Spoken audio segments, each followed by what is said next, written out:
ಯೇಸುಕ್ರಿಸ್ತನ ಪರಿಶುದ್ಧವಾದ ನಾಮಕ್ಕೆ ಸ್ತೋತ್ರವಾಗಲಿ.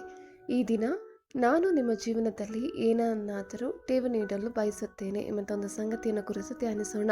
ರೋಮಾಪುರದವರಿಗೆ ಬರೆದ ಪತ್ರಿಕೆ 1ನೇ ಅಧ್ಯಾಯ 11ರಿಂದ 12ನೇ ವಾಕ್ಯ.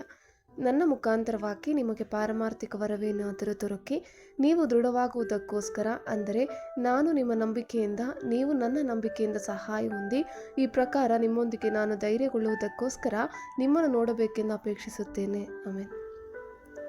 ಇದು ಕ್ರೈಸ್ತ ಧರ್ಮವನ್ನು ಇತರ ಧರ್ಮಗಳಿಗಿಂತ ಭಿನ್ನವಾಗಿಸುತ್ತದೆ.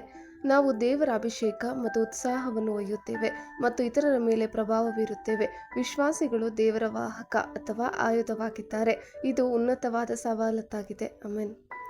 ಸಂದೇಶಗಳು ತೆರೆಯುವ ಸಂದರ್ಭವೇನೆಂದರೆ, ಸಹೋದರರೇ, ನನ್ನ ಕೆಲಸವು ಇತರ ಜನಗಳಲ್ಲಿ ಸಫಲವಾದಂತೆ ನಿಮ್ಮಲ್ಲಿಯೂ ಸಫಲವಾದೀತೆಂದು ನಿಮ್ಮ ಬಳಿಗೆ ಬರುವುದಕ್ಕೆ ಅನೇಕಾವರ್ತಿ ಮನಸ್ಸು ಮಾಡಿಕೊಂಡಿದ್ದಾಗ್ಯೂ ಇಂದಿನವರೆಗೂ ಅಡ್ಡಿಯಾಯಿತೆಂದು ನಿಮಗೆ ತಿಳಿದಿರಬೇಕೆಂದು ನನ್ನ ಅಪೇಕ್ಷೆ. ಗ್ರೀಕರಿಗೂ ಇತರ ಜನಗಳಿಗೂ ಜ್ಞಾನಿಗಳಿಗೂ ಮೂಢರಿಗೂ ತೀರಿಸಬೇಕಾದ ಒಂದು ಋಣ ನನ್ನ ಮೇಲೆ ಅದೆ.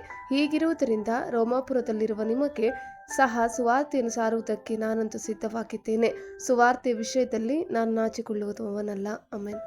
ಹೀಗಿರುವುದರಿಂದ ರೋಮಾಪುರದಲ್ಲಿರುವ ನಿಮಗೆ ಸಹ ಸುವಾರ್ತೆಯನ್ನು ಸಾರುವುದಕ್ಕೆ ನಾನಂತೂ ಸಿದ್ಧವಾಗಿದ್ದೇನೆ.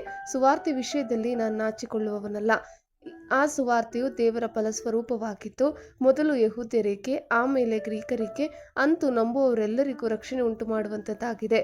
ಹೇಗೆಂದರೆ, ದೇವರಿಂದ ದೊರಕುವ ನೀತಿಯು ಅದರಲ್ಲಿ ತೋರಿಬರುತ್ತದೆ. ನೀತಿವಂತನು ನಂಬಿಕೆಯಿಂದಲೇ ಬದುಕುವನೆಂಬ ಶಾಸ್ತ್ರೋಕ್ತಿಯ ಪ್ರಕಾರ ಆ ನೀತಿಯು ನಂಬಿಕೆಯ ಫಲವಾಗಿದ್ದು ನಂಬಿಕೆಯನ್ನು ಪ್ರಕಟಿಸುವಂಥದ್ದಾಗಿದೆ.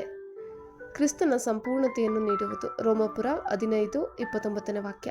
ಇದಲ್ಲದೆ ನಿಮ್ಮ ಬಳಿಗೆ ಬರುವಾಗ ಕ್ರಿಸ್ತನಿಂದಾಗುವ ವರಗಳನ್ನು ಹೇರಳವಾಗಿ ತರುವೆನೆಂದು ಬಲ್ಲೆನು. ಆಮೆನ್. ಕರ್ತನ ಕೃಪೆ ನಿಮ್ಮೆಲ್ಲರೊಂದಿಗಿರಲಿ.